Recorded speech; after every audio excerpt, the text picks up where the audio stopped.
पूर्ण परमात्मा पाप कर्म दंड को भी काट सकता है।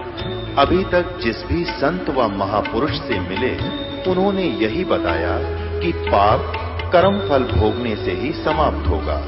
वो प्रभु कौन है जो पाप कर्म को काट देता है, वो काल के बंधन से छुड़वा देता है। उसका क्या नाम है, पूजा की विधि क्या है? कृपया अवश्य सुनिए जगत गुरु तत्वदर्शी संत रामपाल जी महाराज के अमृत वचन। परमेश्वर स्वयं आते हैं वो तत्व ज्ञान बताने के लिए। अब वो परमेश्वर 600 वर्ष पहले आए थे बनारस के अंदर, भारतवर्ष की काशी नगर में, और वहां पर 120 वर्ष रहे थे। सहशरीर आए थे, सहशरीर वो चले गए थे। 120 वर्ष एक जनसाधारण की लीला की उन्होंने, हमारे लिए एक निर्देश दिया, एक एग्जाम्पल कोड किया, उदाहरण पेश करके चले गए कि यदि आप जी ने मोक्ष प्राप्ति करनी है तो इस घटिया लोक की किसी अधिक वस्तु की इच्छा मत करना, ये आपके गले की झाड़ बन जाएगी। घनी संपत्ति और ज्यादा कार कोठी ये आपको यही घसीटे रखेगी, सतलोक जाने नहीं देगी। फिर भी परमात्मा ने कहा है कि जैसे आपकी किस्मत भाग्य में परमात्मा ने दिया है उसमें संतोष करना, चाहे वो कितना ही है, उसको अपना ना मानना, ये आपका नहीं है, ये भूल मत करना। परमेश्वर ने बताया है कि काया तेरी है नहीं, ये माया कहां से हो। शरण कमल में ध्यान रखो, इन दोनों को खो। ना तो ये संपत्ति तेरी है, ना ये काया तेरी है। जब काया ही नहीं तेरी तो संपत्ति को कैसे तू अपनी मान बैठा? बोली आत्मा, ये कोई नशा है तेरे अज्ञानता का। अब ये अज्ञानता का नशा हटाने के लिए एंटीबायोटिक ये औषधि सत्संग रूपी तत्व ज्ञान आपको डोज पर डोज दी जा रही है। एक दिन आपकी ऐसी भूल मिटेगी, आप बहुत ज्यादा आश्चर्य मनाओगे इस बात का कि देख कितने मूर्ख बनकर हम एक रोटी के लिए और नकली लोक लाज को मेंटेन करने के लिए हम कैसे मूर्ख बनकर भगवान से दूर बने हुए थे। परमात्मा का वो ज्ञान आपका आधार बनेगा।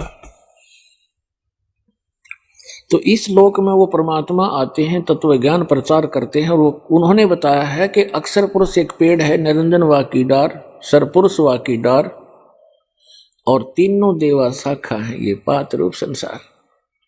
एक ही सेंटेंस में परमात्मा ने, एक अमृतवाणी में, एक वाक्य में, एक दोहे में श्रीमद् भगवत गीता अध्याय नंबर 15 का पूरा सरलास कर दिया, पूरा उसमें कंसंट्रेट करके भर दिया। नो सोच लो, बुद्धिमान व्यक्ति को संकेत होते हैं जैसे रावण मांगन गया चून, अर्थात लंक वही बिरून। इस एक चौपाई में सूक्ष्म वेद में परमात्मा ने पूरी रामायण भर रखी है। रावण मांगन गया चून और ताते लंक वही बिरून। बिरून माने नाश हुआ।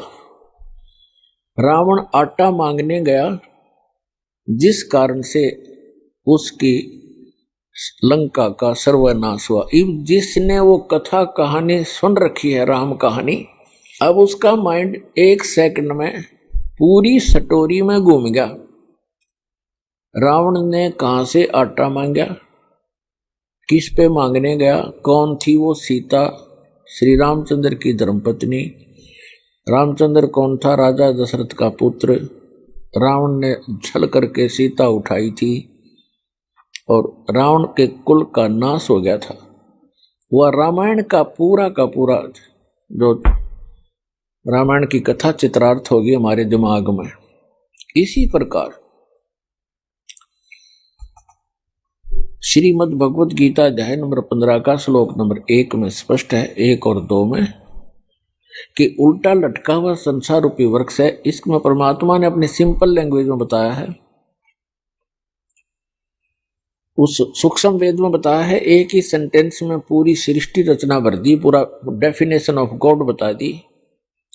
अक्षर पुरुष एक पेड़ है, ट्री, एक ट्री है, और सरपुरुष वह की डार, तीनों देवा, रजगुण ब्रह्मा, सतगुण विष्णु, तमगुण शिव जी, ये तीनों देवा शाखा है, और पात रूप संसार। वो परम अक्षर पुरुष कौन है? वो ये दास बताने के लिए भेजा है।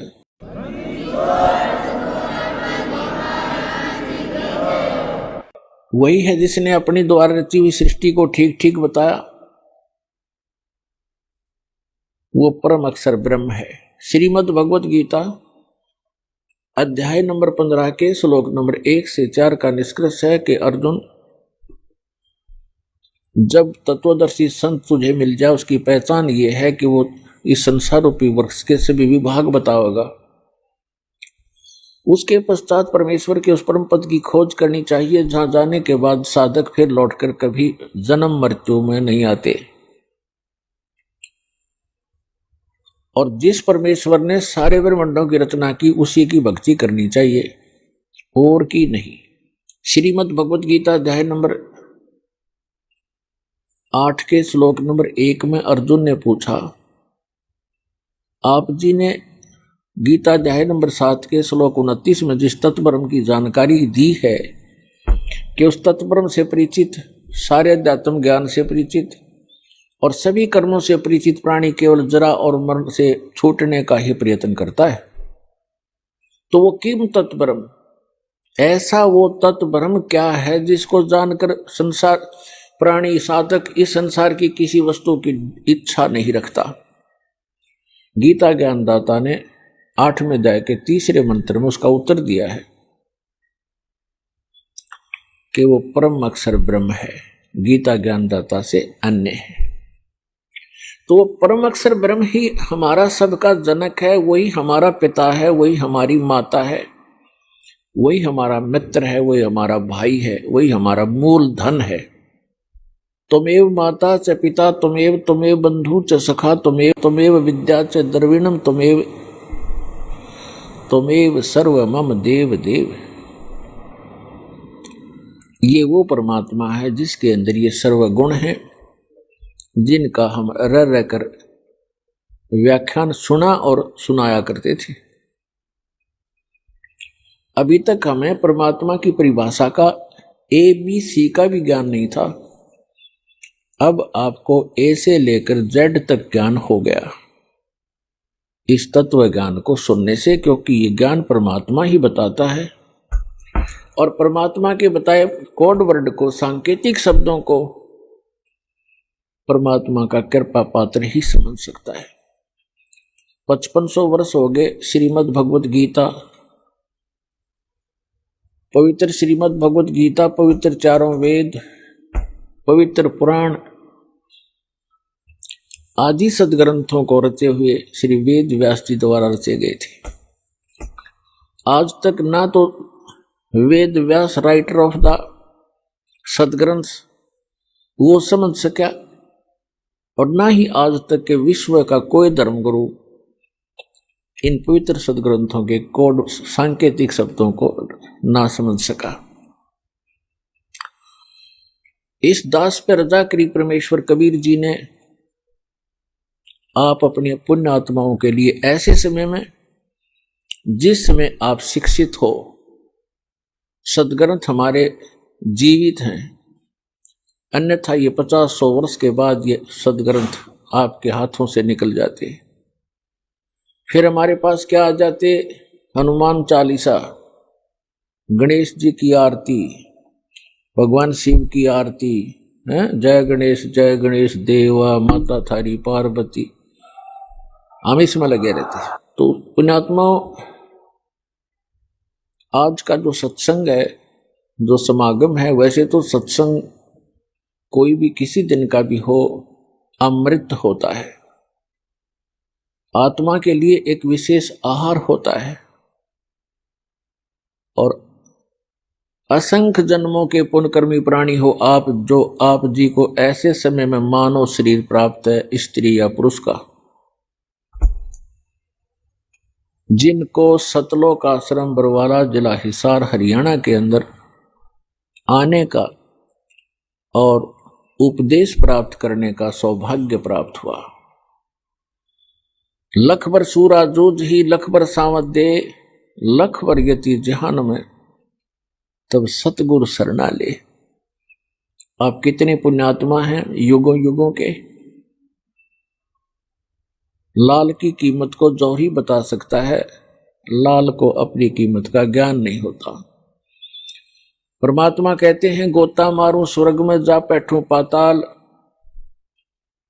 और गरीब दास जी बता रहे हैं भगवान कबीर साहिब की महिमा, जैसे तुलसीदास जी ने रामायण का चित्रण किया था, बोला था, ऐसे गरीबदास जी ने उस परम अक्षर ब्रह्म की महिमा का गुणगान किया हुआ है, इसलिए गरीबदास जी का नाम इसमें साथ आता है। कबीर साहब कहते थे कि गोता मारूं स्वर्ग में जा बैठूं पाताल, गरीबदास ढूंढता फिरूं अपने हीरे मोती लाल। परमात्मा कहते हैं कि मैं अपने हीरे मोती लाल इन पुण्यात्माओं को, जो पिछले जन्म के संस्कारी हैं, वो कहीं भी जन्मे हैं, कोई भी कारण बनाऊं, उनको मैं खोजता फिर रहा हूं, ढूंढता फिर रहा हूं। तो आप उन हीरे मोती लालों में से हो जिनको परमात्मा युगों से खोज रहा है। अब जाकर फंसे हो तुम परमात्मा के।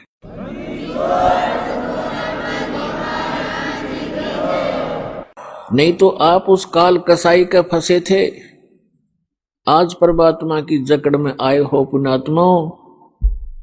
इस परमात्मा के जहाज से उतर ना जाना, नहीं तो आप सदा के लिए बाउजल के अंदर बह जाओगे। असंख्य जन्मों में जाकर के फिर आपका ये दाव लगेगा। इस ऐसे समय में आपका मानव शरीर है। वैसे तो इस ज्ञान से बुद्धिमान मानव है, आज कोई अनजान नहीं है, बहुत बुद्धिमान मानव है। इस ज्ञान से शीघ्र ही आपको समझ में आ जाएगा ये क्या राज है, क्यों जन्मते हैं, क्यों मरते हैं। आज हम सब कुछ मान रहे हैं, पुत्र पुत्री है, संपत्ति संतान है, एक सेकंड में या तो संतान की मृत्यु हो जाती है या स्वयं ही संसार छोड़कर चला जाता है।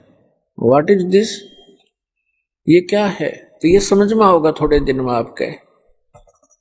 आपको ये इतना गंदा लोग दिखाई देगा, आपको अंदर से हेट हो जाएगी इसकी। जब तक यहाँ के अंदर से हेट नहीं होगी, अंदर से हेट का मतलब ये नहीं कि किसी से नफरत बनेगी, लेकिन इस जन्म मरण के जो कोल्लू में आप पड़े हुए हो, गिरे हुए हो रहट के अंदर, इससे नफरत हो जाएगी। ये क्या जीवन है?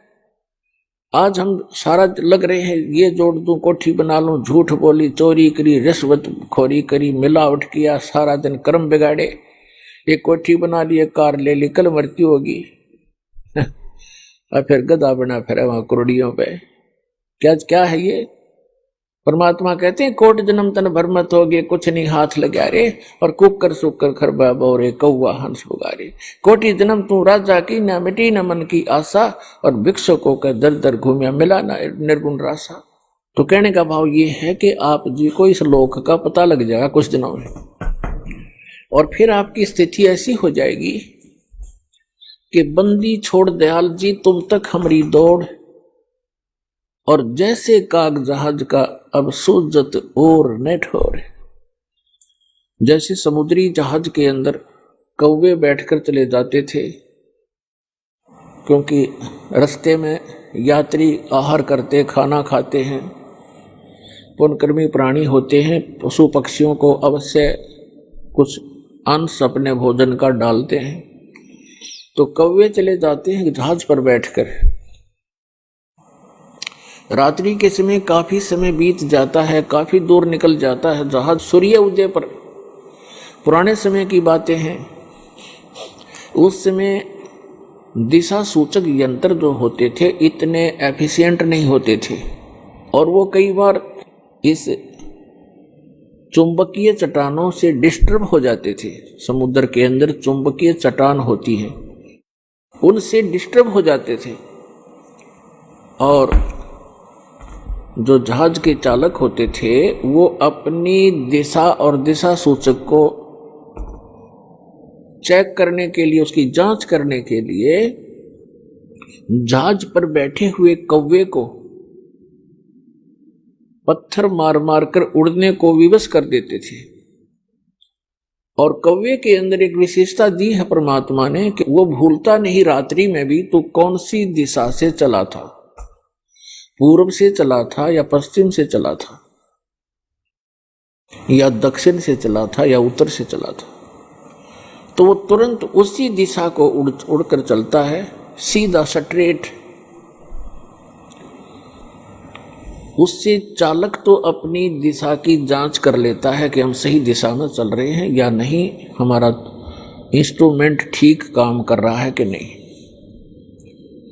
कुछ देर के बाद वो कौवा क्या देखता है, वहां से तो उड़ गया, आगे देखता कोई भी बैठने का ठिकाना उसको दृष्टि गोचर नहीं हो रहा। वो 1500 फुट उड़ जाता है, फिर वापस मुड़ जाता है उस जहाज की ओर, क्योंकि उस जहाज के अतिरिक्त उसको अपना जीवन रक्षक कोई भी नजर नहीं आता।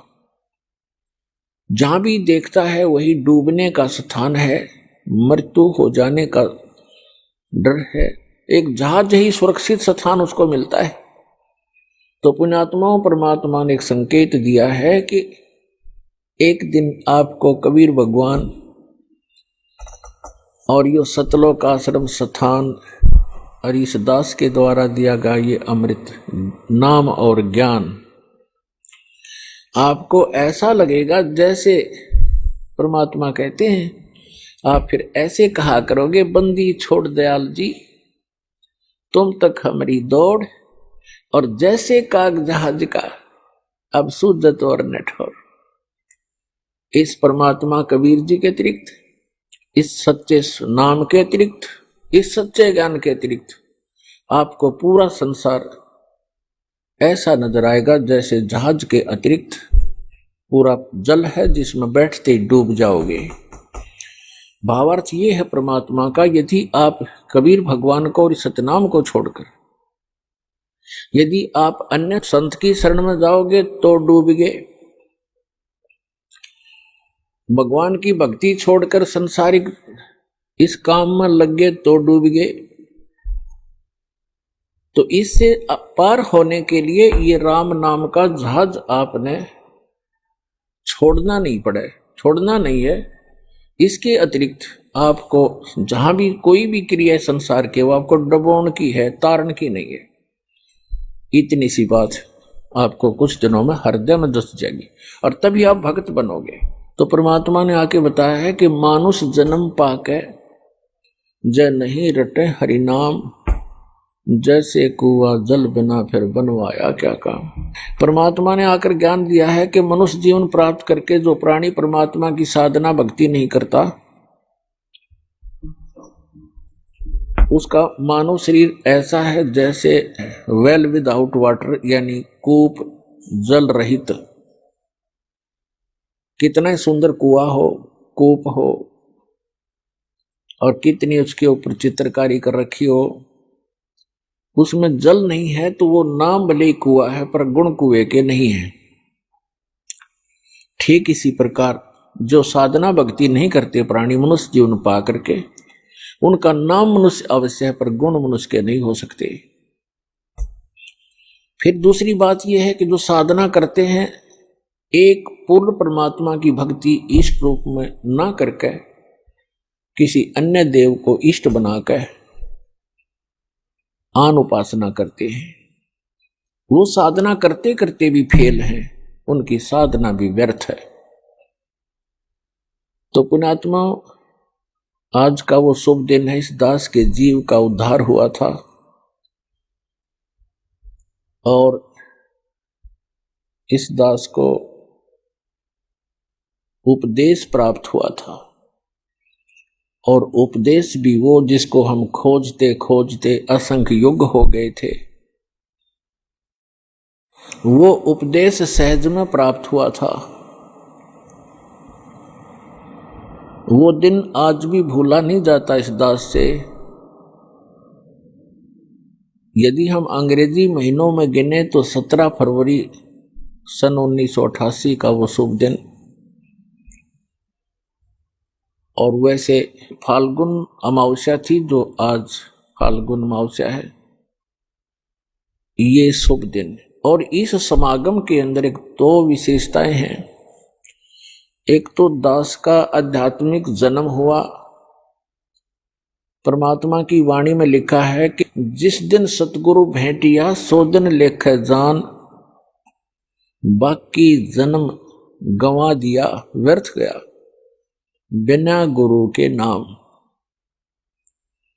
जब तक आपको उपदेश नहीं मिलता मनुष्य शरीरधारी प्राणी को, तब तक आपका जीवन मनुष्य का नहीं है।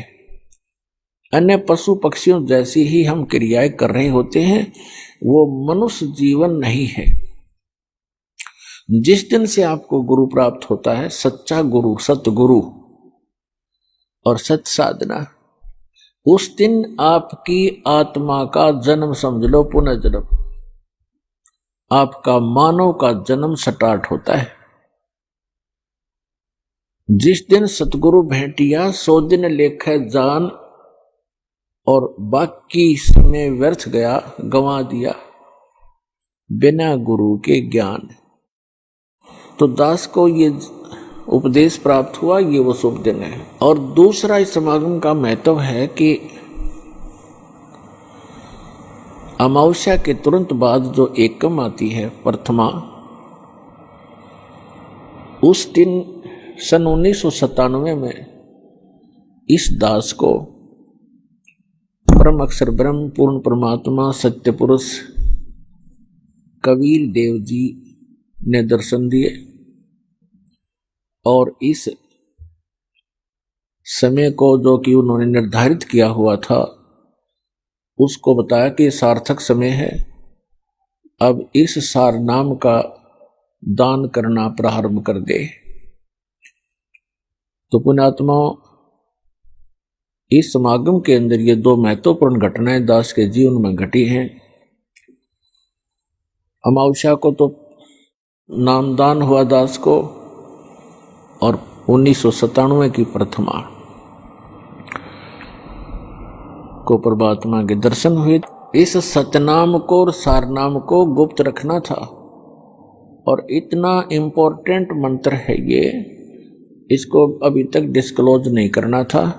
दास का भी दिल धड़क रहा था कि कहीं मैं गलत समय पर इसको सार्वजनिक ना कर दूं। सन 1994 में दास को नाम दान करने का आदेश मिला था पूज्य गुरुदेव से। तो 1997 तक दास ने कुछ एक को ये सार नाम दिया था, नहीं तो नहीं दिया था। मुझे हिचका हुआ देखकर परमात्मा को आना पड़ा, क्योंकि वो आपके लिए भटक रहे हैं। हम तो जीव हैं, जीव तो जीव जितनी सोच ही रखता है। तो पुण्यात्माओं, आज तक परमात्मा ने सतनाम और सारनाम की कितने छींट भी नहीं लगने दी किसी व्यक्ति को, इसकी भाप भी नहीं आने दी किसी तक। आदरणीय नानक साहिब जी को सतनाम प्राप्त हुआ था, लेकिन उनको सख्त हिदायत दे दी थी कि अभी डिस्क्लोज मत करना, नहीं तो मेरा सारा मिशन खराब हो जाएगा, परमात्मा कबीर जी ने कहा था। ऐसे आदरणीय धर्मदास साहिब जी को परमात्मा मिले थे, सचखंड सतलोक लेकर गए थे, फिर उनको सतनाम और सारनाम प्रदान कर दिया था, प्रथम मंत्र भी दिया था। उनसे भी प्रतिज्ञा करा ली थी कि धर्मदास मेरी लाख दुहाई, ये मूल ज्ञान की तबार ना जाए। फिर कहा कि धर्मदास मेरी लाख दुहाई, ये सार शब्द कहीं बाहर ना जाए। ये मूल ज्ञान और सार शब्द बार जो पढ़ी, ये बिचली पीढ़ी हंस नहीं तरही। आप उस बिचली पीढ़ी में जन्मे हो जिसके लिए परमात्मा इस भक्ति को संभाल के रखे हुए था और आपके लिए पिटारा खोल दिया। खजाना खोल दिया परमात्मा ने। आदरणीय गरीबदास साहिब जी को परमात्मा मिले, उनको कंप्लीट स्पिरिचुअल नॉलेज उनके अंतःकरण में फीड कर दिया, उन्होंने फिर वो लिखवा दिया। लेकिन गरीबदास साहिब जी ने किसी को भी ये मंत्र नहीं दिए सतनाम और सारनाम, केवल एक संत को दिए थे। उसको ऐसी प्रतिज्ञा कराते रहे कि आगे किसी को बताना नहीं, आप जाप करो। केवल एक संत को बताना है, उत्तराधिकारी आपका। तो वो परंपरा चलती चलती मेरे पूज्य गुरुदेव जी के पास आई, उनसे आगे इस दास को प्राप्त हुई, जो आज परमात्मा ने इस बीज को बखेर दिया और पूरे विश्व को ये नाम अब देने का आदेश है।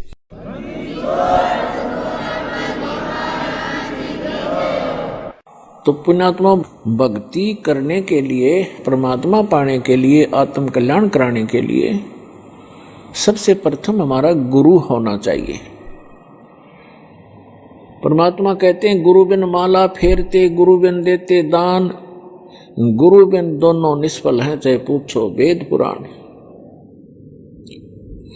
पूर्ण संत के बिना, सतगुरु के बिना यदि आप जी नाम जाप भी करते हैं और कोई दान धर्म भी करते हैं, वो आपका व्यर्थ है।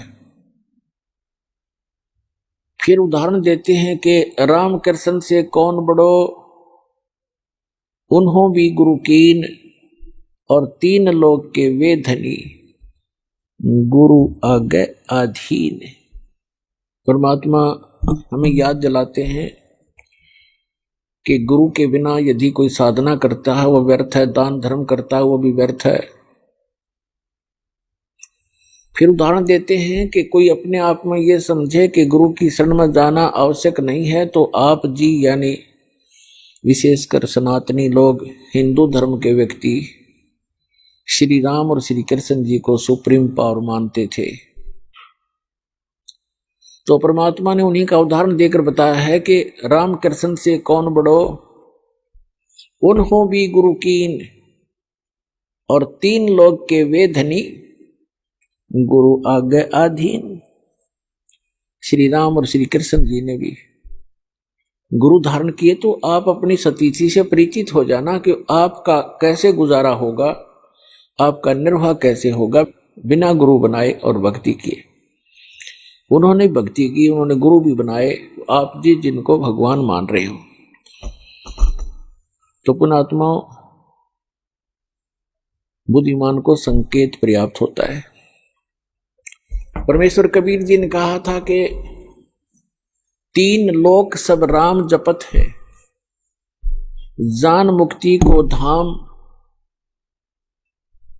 और वशिष्ठ मुनि ने श्री राम को दिया ओम नाम। क्या बताते हैं कि आप जी तो श्री रामचंद्र जी पुत्र दशरथ जी को एक भगवान मानकर उसकी पूजा करते हो, और कहते हैं तीन लोक सब राम जपत हैं, रामचंद्र, श्री राम, सीताराम, और जान मुक्ति को धाम श्री राम वशिष्ठ गुरु कियो, और उनको भी दीनो ओम नाम। रामचंद्र जी तो ओम नाम जप पर, तुम राम राम जपो, देख दो अगली बात तुम्हारी। कबीर साहब कहते हैं देखो भाई अकल का टोटा, ये अकल का टोटा न्यों बताया, बगैर ज्ञान के इंसान ऐसे भ्रमित है। फिर बताते हैं अपनी महिमा आप ही सुनाते हैं, दूसरा कोई है नहीं जिसके ऊपर परमात्मा उस एग्जाम्पल कोड करें। आप आरती आप साजे, आप किंगर आप बाजे, आप ताल झान झनकारा, आप नचे आप देखन हारा, कहे कबीर ऐसी आरती गाऊं, आप मध्य आप सुनाऊं।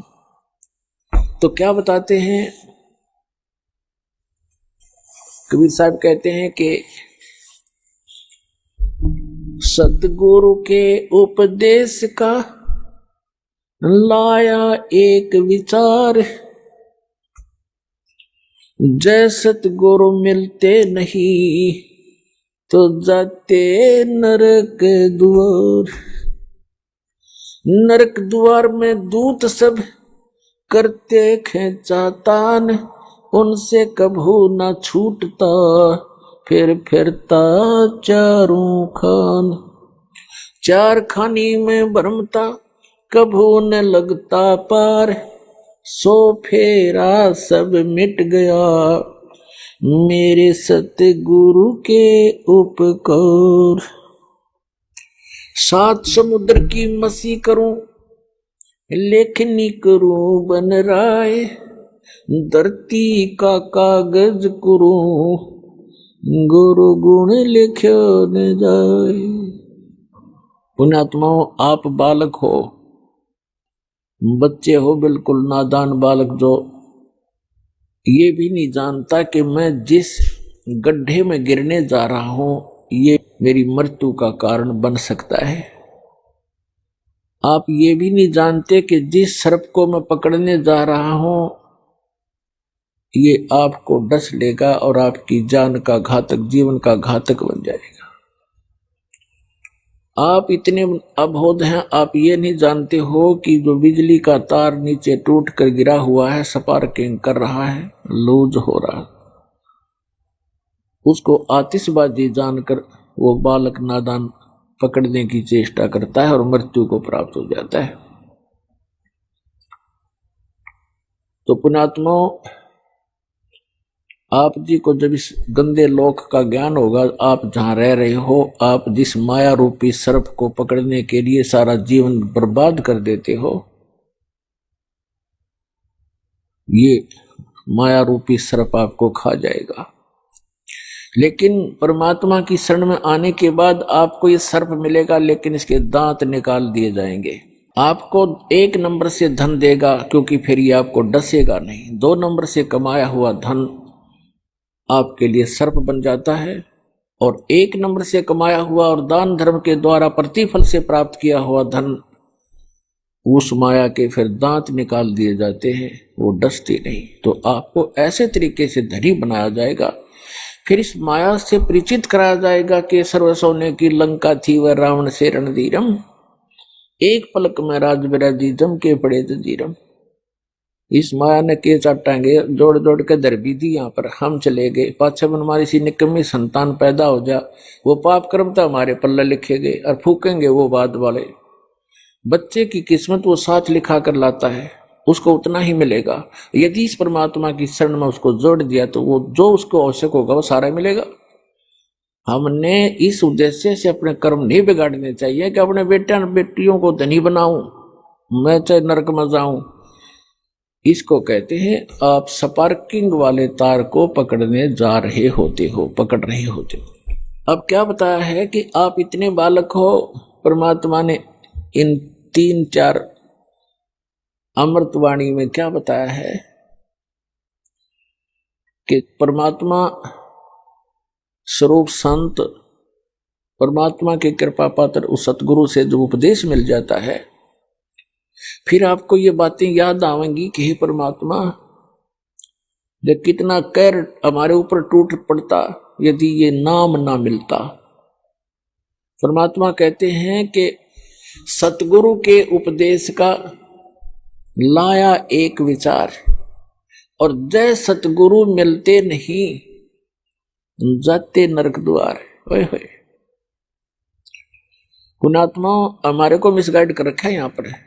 भक्तिहीन तत्व ज्ञानहीन संतों ने, संत के रूप में इन अज्ञानियों ने, कोई तो कहता कहीं स्वर्ग नहीं कोई नरक नहीं, कोई कहता सतलोक में प्रकाश ही प्रकाश है, प्रकाश ही प्रकाश है, उसमें आत्मा से लीन हो जाती है जैसे बूंद समंदर में।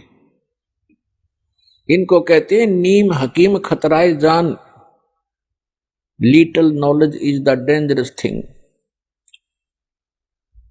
अब क्या बताया परमात्मा ने कि यहां जो बोले गए शब्द हैं, शब्द स्वर्ग भी है, शब्द नरक भी है, शब्द संसारिक दुख सुख अलग हैं। तो ये अज्ञानी लोग कहते हैं कि यही स्वर्ग है यही नरक है, जो यहाँ दुखी है वो नरक भोग रहा है, सुखी है वो स्वर्ग भोग रहा है। नहीं, ये तो बालकों के मन गढ़ंत चुटकले होते हैं, कहानियां होती हैं। सदग्रंथों को आधार मानकर हमने अब पुनः अपना भक्ति मार्ग को सेट करना है, अपने भक्ति साधना को प्रफुल्लित करना है। तो क्या बताते हैं कि सतगुरु के उपदेश का लाया एक विचार, यदि सतगुरु मिलते नहीं जाते नरक द्वार, नरक द्वार में दूत सब करते खेचा ताण, उनसे कबू ना छूटता फिर फिरता चारों खान। जैसे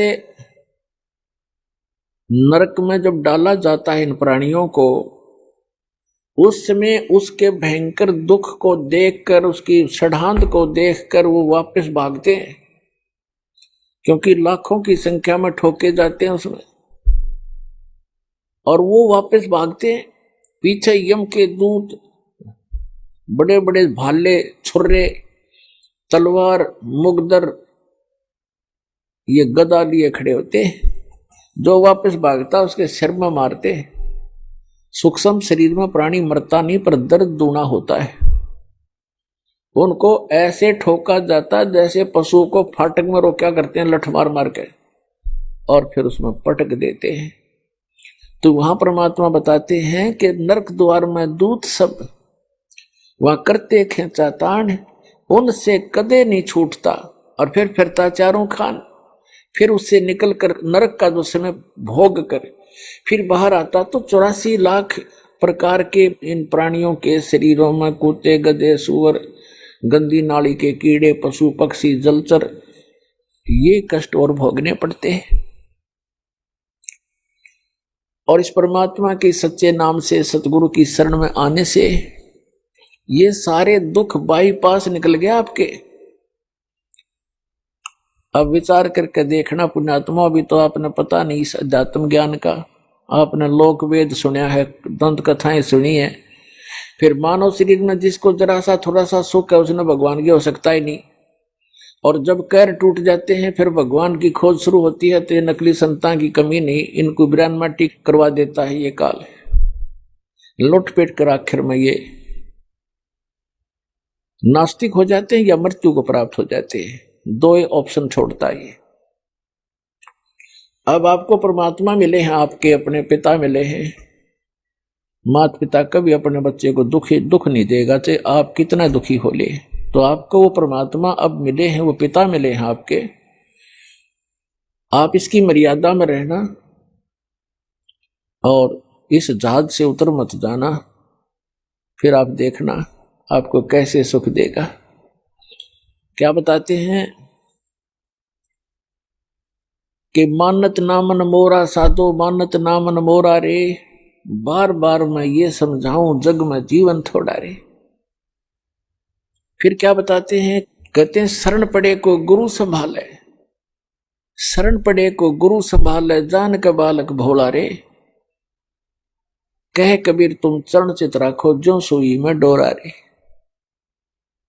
अब देखो परमात्मा कहते हैं कि आपको भगवान यानी इस दास को तो निमित्त बना रखा है, सारा का सारा कार्य वो कबीर भगवान कर रहे हैं, आपका पिताजी।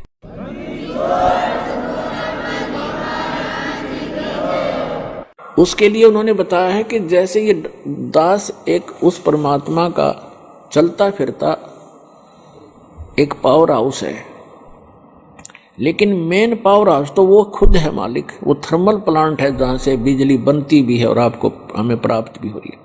इससे आपको आगे कनेक्शन मिल गए। जैसे आप कोई मोबाइल कनेक्शन ले लेते हो, कोई तार नहीं, कोई कनेक्शन जोड़ा दिखता नहीं और सारा काम कर रहा है, और जिस दिन आप उसका बिल नहीं भरोगे तो कनेक्शन ऑटोमेटिक वहीं से कट जाएगा, आपको बताने की जरूरत नहीं पड़ेगी।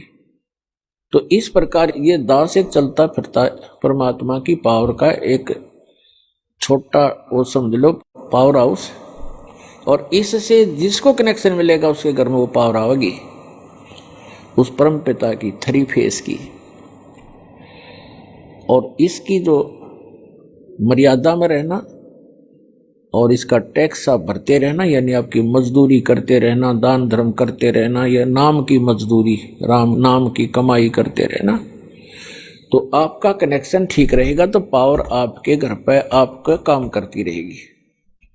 और जो पावर से काम होता वो मैनुअली नहीं हो सकता।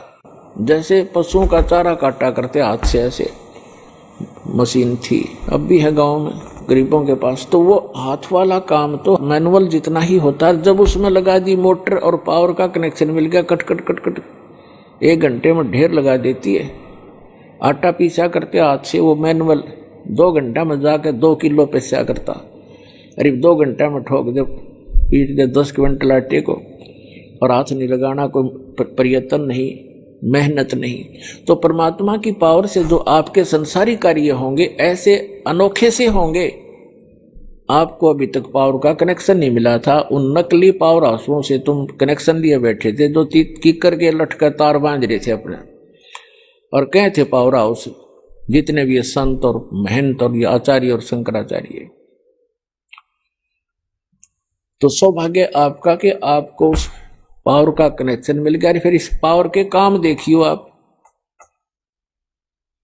ठीक है, ये अदृश्य कार्य होते हैं।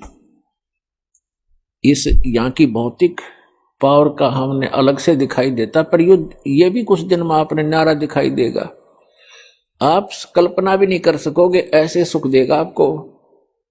और आप किसी को बताओगे, आपको शर्म आओगी कि गंदे नाटेगा और मन झूठा बनाओगा, एक झूठ बोल रहा है, और आपका कलजा फटन न हो रहा होगा, किसने बताऊं।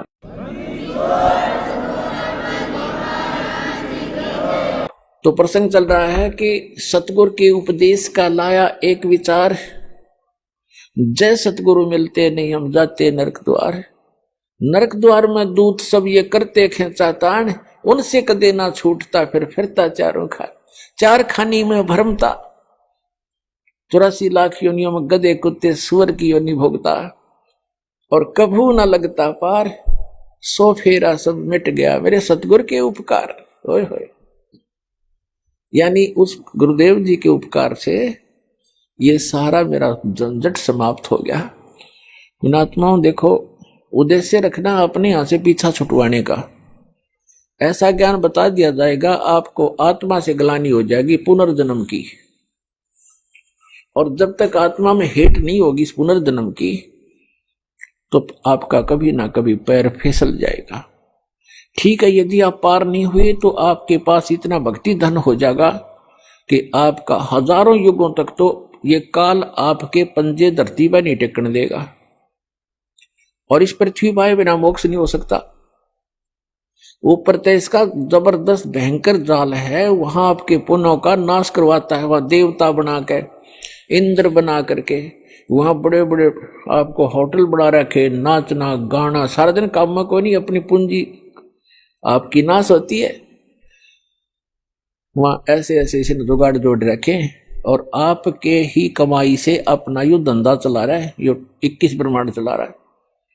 आपके पुण्यों का 10%, किसी रेस्टोरेंट में इसने 15% और किसी में 25% की कटौती यानी कमीशन रखा है। उस कमीशन से ये काम चला रहा है। ये तो भिखारी है उस भगवान के आगे, जिसको तुम भगवान मानकर पूज रहे थे ब्रह्म तक। तो पुणात्मा यहां परमात्मा बताते हैं कि सतगुरु की शरण में आने से आपके ये सभी संकट दूर होंगे, जन्म और मृत्यु का रोग नाश होगा। इसमें प्रथम तो आपको बताया कि गुरु होना चाहिए, और गुरु भी सच्चा हो, सतगुरु हो। तो सतगुरु की जो पहचान आपको बता दी गई है,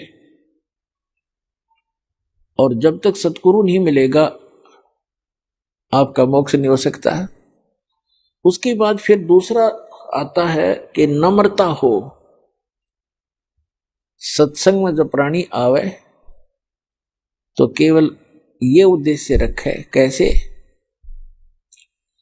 परमात्मा कहते हैं, संत मिलन को चालियो तज माया अभिमान, जो जो कदम आगे रखे वो हे यज्ञ समान। संत मिलन को चालियो तज माया अभिमान, और जो जो कदम आगे को रखे सो सो यज्ञ समान।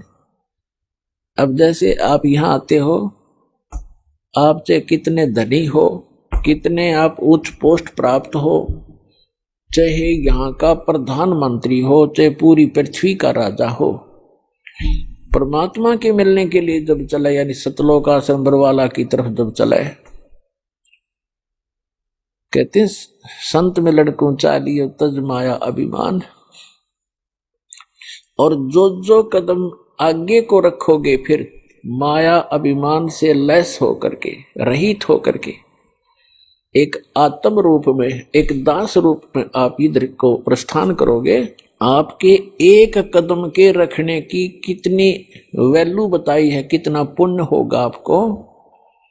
एक अश्वमेघ यज्ञ के तुल्य आपको एक कदम का पुण्य होगा।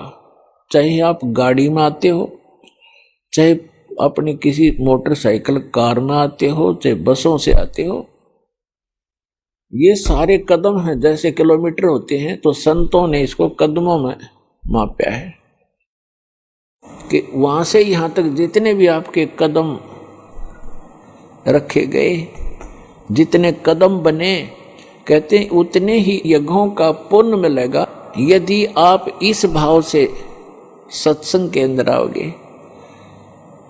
जैसे रोगी होता है, रोगी को यह पता लग जाता है कि दीर्घ रोग है, और यहाँ के लोकल हॉस्पिटल के डॉक्टरों ने मना कर दिया है कि आप जाइए ऑल इंडिया इंस्टीट्यूट दिल्ली में। तो वहाँ जब ये डायरेक्शन मिलकर इंसान जाता है, तो वहाँ चाहे प्रधानमंत्री हो और चाहे कोई फैक्ट्री मालिक हो, कितना उच्च पोस्ट प्राप्त व्यक्ति हो, उस समय उसको अपनी जान दिखाई देती है, अपनी पोस्ट पद दिखाई नहीं देता। डॉक्टर कहता लेट जाइए, वो तुरंत लेट जाता है। डॉक्टर कहता ये कपड़े निकाल दीजिए, तुरंत निकाल के रख देता है। उस समय उसके नखरे खत्म हो जाते हैं, और तभी वो उपचार प्राप्त करता है। जब तक डॉक्टर के आज्ञा का पालन करता रहे, चाहे कुछ भी कहे वैसे ही, जहां लेटने को कहे वहीं लेटना पड़ेगा, जहां बैठने को कहेगा वह बैठना पड़ेगा, और कहेगा मुंह खोल, सांस तेज ले, वो सारा कुछ करना पड़ेगा, तो तभी वो अपना उपचार करवा पाएगा। तो ठीक इसी प्रकार जब आप सतलोक आश्रम बरवाला की तरफ आवे, संत मिलन को चालिए तज माया अभिमान, और जो जो कदम आगे रखे ओ हे यज्ञ समान, तो आपको इतना पुण्य मिलता है यहाँ आने का। आप क्योंकि संत है नहीं पृथ्वी पर कोई, संत मिलन को चालिए, संत की तरफ चलने मात्र से इतना लाभ है, फिर यहाँ के किक्के लाभ होगा वो तो गिनती नहीं हो सकती। अब जब तक अभिमान है ये प्राणी उभर नहीं सकता। एक नित्यानंद नाम के संत हुए हैं, नित्यानंद नाम के, वैसे वो ब्राह्मण जाति में जन्मे थे, लगभग 250 वर्ष पूर्व की बात है। उनका घर का नाम था श्री नंदलाल, नंदलाल नाम था उनका।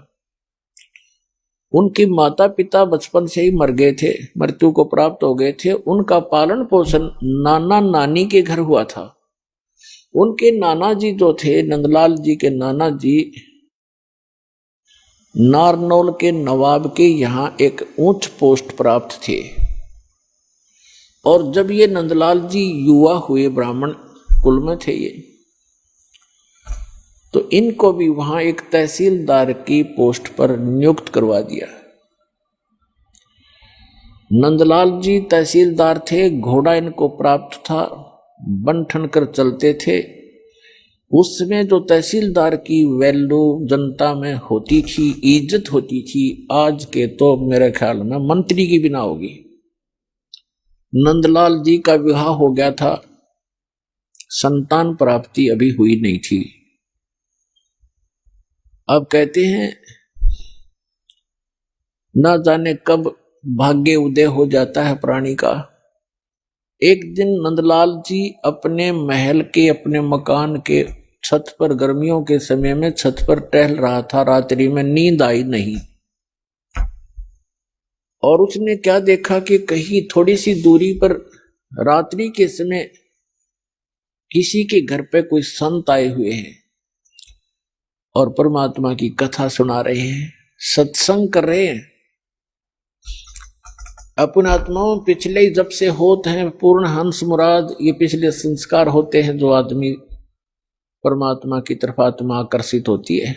आइए अब हम उन श्रद्धालुओं के अनुभव जानते हैं जो जगत गुरु तत्वदर्शी संत रामपाल जी महाराज जी से दीक्षा प्राप्त कर चुके हैं तथा उनके द्वारा बताए गए भक्ति मार्ग पर चल रहे हैं। सर नमस्कार। नमस्कार जी। सर क्या नाम है आपका? मेरा नाम जयदत्त है जी। जयदत्त जी कहाँ से आए आप? मैं हिमाचल प्रदेश जिला सोलन से हूँ जी। सर संत रामपाल जी महाराज जी से नाम दीक्षा लेने से पहले आप क्या भक्ति साधना करते थे? वही पारंपरिक पूजाएं जो होती थी, देवी देवताओं को पूजना, व्रत रखना। शिव जी का व्रत भी रखते थे, कृष्ण भगवान जी का भी रखते थे, जन्माष्टमी का, नवरात्रे का और 9 दिन का वो भी व्रत रखते थे। जो कुछ भी चलता था वो सब होता। सर हिंदू धर्म में प्रचलित सभी प्रकार की पूजाएं आप करते थे, तो फिर आप संत रामपाल जी महाराज जी की शरण में क्यों गए? सबसे पहले तो ये मेरे बेटे जुड़े जी वहाँ। मुझे तो खैर इतना वो नहीं था कि वहाँ इतना कुछ ज्ञान मिलेगा, तो मेरे दोनों बेटे जुड़े वहाँ। तो उसके बाद मैं तो इनका वो सुनता नहीं था, इनका सत्संग नहीं सुनता था। तो जब इनका सत्संग आता था मैं तो बाहर निकल जाता था, बीड़ी पीता था, शराब भी बहुत पीता था मैं, कि मैं इतना नशा करता था कि मैं बेसुध होके हर कहीं गलियों में पड़ा रहता था। मेरी पत्नी ने बहुत इलाज करवाया, जादू टोना, उनके पास मंत्र जंत्र करने वालों के पास बहुत जगह गई, देवी देवताओं के स्थान पे बहुत जगह गई, मेरा इलाज कराया, परंतु मैं किसी जगह से मतलब मेरा ये नशा, शराब का नशा नहीं छूटा। मैं जैसे नशा करता था जी, घर भी आता था बड़ी मुश्किल, पहले तो घर ही पहुंचना मुश्किल होता था, पर जब घर आता था तो घर वालों से मारपीट, बच्चों के साथ मारपीट, पत्नी के साथ मारपीट, मतलब ये कि कई बार घर से सारा परिवार भाग जाता था। और मैं वहाँ कई बार आग लगाने की भी कोशिश की, मैंने खुद को भी आग लगाने की कोशिश की, पता नहीं क्या था, कुछ समझ में नहीं आया क्यों मैं इतनी पीता था। और जो मेरा ये घर तहस नहस हो चुका था और आर्थिक स्थिति भी इतनी कमज़ोर हो गई थी कि पैसे भी कई बार नौकरी पे जाने के लिए, किराए के लिए, पैसे के लिए अपनी पत्नी को मायके भेजता था, वहाँ से पैसे आते थे तब जाके नौकरी करता था। मैं एक छोटी सी नौकरी भी करता था जी। मैं तो इनका वो सुनता नहीं था, इनका सत्संग नहीं सुनता था। तो जब इनका सत्संग आता था मैं तो बाहर निकल जाता था, बीड़ी पीता था, शराब भी बहुत पीता था मैं। बड़ी कृपा हुई गुरु जी की। और फिर उसके बाद जब मैं गया, मुझे प्रेत बाधा भी थी। 12 जून 2014 में मैं जगत गुरु तत्वदर्शी संत रामपाल जी महाराज जी के चरणों में गया। तो वहाँ जाते ही लाइन में लगे, नाम लिया, लाइन में लगे, तो जैसे ही गुरु जी नज़दीक आए, मुझे आशीर्वाद दिया, तो जैसे मेरे जिस्म से टनों वजन उतर गया। सारा ऐसा लगा कि ऊपर से सब कुछ और नीचे धरती में समा गया। और फिर गुरु जी आगे से दोबारा हटे और मुझे दोबारा आशीर्वाद दिया। मैं बड़ा गदगद हो गया कि मेरे ऊपर बड़ी कृपा की गुरु जी ने। सर संत रामपाल जी महाराज से नाम दीक्षा लेने के बाद आपको क्या लाभ मिले? सबसे पहले तो ये मोक्ष मार्ग मिला। और जो मुझे प्रेत बाधा थी 20 साल से मैं चैन से नहीं सोता था। तभी मैं शराब बहुत पीता था, भांग भी पीता था, भी शायद चलो कुछ 1-2 घंटे नींद आ जाए, पर मुझे नींद नहीं आती थी। फिर भी मुझे वो प्रेत तंग करता था। तो जब गुरु जी से, संत रामपाल जी महाराज जी से मैंने नाम लिया तो मेरी प्रेत बाधा दूर हो गई और मैं चैन की ज़िंदगी से चैन से अपने ज़िंदगी बसर कर रहा हूँ। मेरे परिवार भी सुखी है और मैं भी सुखी हूँ जी। और शरीर में जो कुछ होती थी, दर्दें होती, सब ठीक हो गया परमात्मा की कृपा से। ऐसा मंत्र मिल गए हैं। हमें क्या पता था कि इतने हमें ये मुक्ति मार्ग मिल रहा है, भक्ति मार्ग मिल रहा है। वैसे भक्ति तो हम बहुत करते थे, पहले कीर्तन भी करता था मैं, 30 साल तक कीर्तन पार्टी से जुड़ा रहा। तो मैं ऐसी कोई मुक्ति समझता था कि चलो बड़ा पुण्य कमा रहे हैं, लेकिन कोई पुण्य नहीं, वो तो बेकार की मतलब मनमुखी साधना थी। वो तो जगत गुरु तत्वदर्शी संत रामपाल जी महाराज जी के चरणों में आने से मुझे पता लगा कि ये तो बेकार की साधना है। 30 साल तक कीर्तन हमने अपनी ज़िंदगी बर्बाद की। उसके बाद आदरणीय संत रामपाल जी महाराज गुरु जी के चरणों में जब गए, उसके बाद हमें मोक्ष मार्ग मिला और अब भक्ति कर रहे हैं जी। सर, जैसा कि आपने बताया कि पहले आप 30 साल तक कीर्तन करते थे, सभी प्रकार की देवी देवताओं की पूजा आप करते थे, व्रत उपवास भी आप रखते थे, लेकिन सर संत रामपाल जी महाराज के बारे में ये कहा जाता है कि वो देवी देवताओं की भक्ति छुड़वाते हैं। तो सर आप क्या कहना चाहेंगे इसके बारे में? क्या वाकई संत रामपाल जी महाराज देवी देवताओं की भक्ति छुड़वाते हैं? जी नहीं, गुरु जी संत रामपाल जी महाराज शास्त्रों के अनुसार, शास्त्र विधि के अनुसार साधना बताते हैं। और गीता के अनुसार, क्योंकि गीता को चारों वेदों का सारांश बताया गया है, तो गीता के अनुसार जो भक्ति गीता में लिखी गई है अध्याय 17 के 23 के अनुसार ओम तत्सत इति निर्देशे, जो उसमें जो मंत्र दिए हैं वो सिर्फ केवल संत जी देते हैं। बाकी इस संसार में कोई भी इस भक्ति को नहीं दे सकता, कि वही एकमात्र जगत गुरु तत्वदर्शी संत रामपाल जी महाराज ही हैं। सर, जैसा कि आपने बताया कि पहले आप नशा करते थे, और आपने बताया कि जब आप संत रामपाल जी महाराज जी के शरण में गए तो आपने वो सारे नशे त्याग दिए। तो सर ऐसा संत रामपाल जी महाराज अपने शिष्यों को क्या जड़ी बूटी देते हैं, क्या मेडिसिन देते हैं कि जो भी उनसे नाम दीक्षा लेता है वो नशा छोड़ देता है? उनके तो वचन में शक्ति है जी, और मंत्र जो देते हैं उसके बाद मन ही नहीं करता कि नशा करें कोई। तो इतनी उनके मंत्रों में, वचनों में शक्ति है कि वो एक बार में ही सारे नशे छूट गए मेरे, और अब सुखी हूँ जी मैं।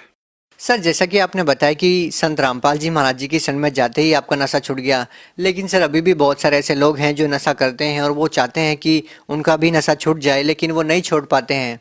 वो नशा मुक्ति केंद्र में भी जाते हैं, उसके बावजूद भी उनका नशा नहीं छूटता है। तो सर वो जो लोग जो नशा त्यागना चाहते हैं, क्या वो भी संत रामपाल जी महाराज जी से नाम दीक्षा लेते हैं? तो क्या उनका भी नशा छूट जाएगा? बिल्कुल जी, बिल्कुल 100% नहीं, 101% उनका सभी का नशा छूट जाएगा। और सच्चे लगन से अगर वहाँ जाएं, मर्यादा में रहें, मर्यादा बहुत जरूरी बताई है परमात्मा परम गुरु जगत गुरु तत्वदर्शी संत रामपाल जी महाराज जी ने। मर्यादा पे बड़ा जोर दिया हुआ कि मर्यादा में रह के अगर भक्ति करे तो ये पक्का है कि वो सब नशे भी छूट जाएंगे और मोक्ष मार्ग भी मिलेगा। सर, आपने यहाँ पे मर्यादा की बात की। सर, आपसे हम ये जानना चाहेंगे कि संत रामपाल जी महाराज जी से नाम दीक्षा प्राप्त करने के लिए कौन सी मर्यादाओं का पालन करना पड़ता है? सबसे पहले चीज तो कोई नशा विशा नहीं करना, मांस शराब इनसे भी दूर रहना है। माँ बेटियों को, माँ बहनों को, अपने दूसरे की माँ बहनों को माँ बहन देखना है, और रिश्वत नहीं लेनी, ना देनी, और मिलावट नहीं करनी। बहुत अच्छी मर्यादाएं हैं जिससे बड़ा वो समाज सुधार हो रहा है। और ये जितने भी हमारे भगत हैं सब बड़े अच्छी मर्यादा में रहते हैं। एक भी भगत जो है बिना मर्यादा के इस भक्ति को नहीं कर सकता जी। सर, आप भगत समाज को क्या संदेश देना चाहते हैं? मैं भगत समाज को, सभी को ये संदेश देना चाहता हूँ कि प्रार्थना करना चाहता हूँ। संदेश तो क्या दूँ, प्रार्थना करना चाहता हूँ कि सभी भगत के लोग, जितने भी भाई बहन बुजुर्ग, और ज़्यादातर धर्म गुरुओं से भी मैं प्रार्थना करता हूँ कि आप एक बार इसको देखिए तो सही आके। नेता को, अभिनेता को, सभी को मैं प्रार्थना करता हूँ कि एक बार जगत गुरु तत्वदर्शी संत रामपाल जी महाराज जी से नाम लीजिए, और फिर ज़्यादा नहीं तो 1 साल ये भक्ति करके देखिए। फिर आपको देखो आपको कैसे वो मानसिक शांति मिलेगी, जिसका कोई इन मंत्रों की कोई कीमत नहीं है जी। सर, आपने कहा कि संत रामपाल जी महाराज जी से नाम दीक्षा लेकर तो देखिए, तो उनसे नाम दीक्षा कैसे ले सकते हैं?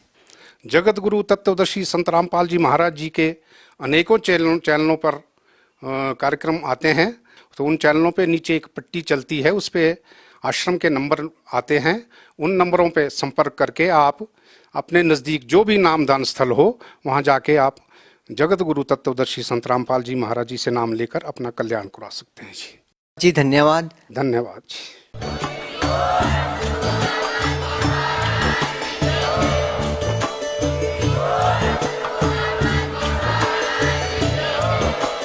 आप सुन रहे थे जगत गुरु तत्वदर्शी संत रामपाल जी महाराज जी के मंगल प्रवचन। अधिक जानकारी के लिए विजिट कीजिए हमारी वेबसाइट www.jagatgururampalji.org। संत रामपाल जी महाराज जी के शुभ आशीर्वाद से पूरे विश्व भर में 500 से भी ज्यादा नाम दीक्षा केंद्र हैं, जिन पर संत रामपाल जी महाराज जी द्वारा ऑनलाइन निशुल्क नाम दीक्षा दी जा रही है। अपने नजदीकी नाम दीक्षा केंद्र का पता करने के लिए संपर्क करें 8222880541।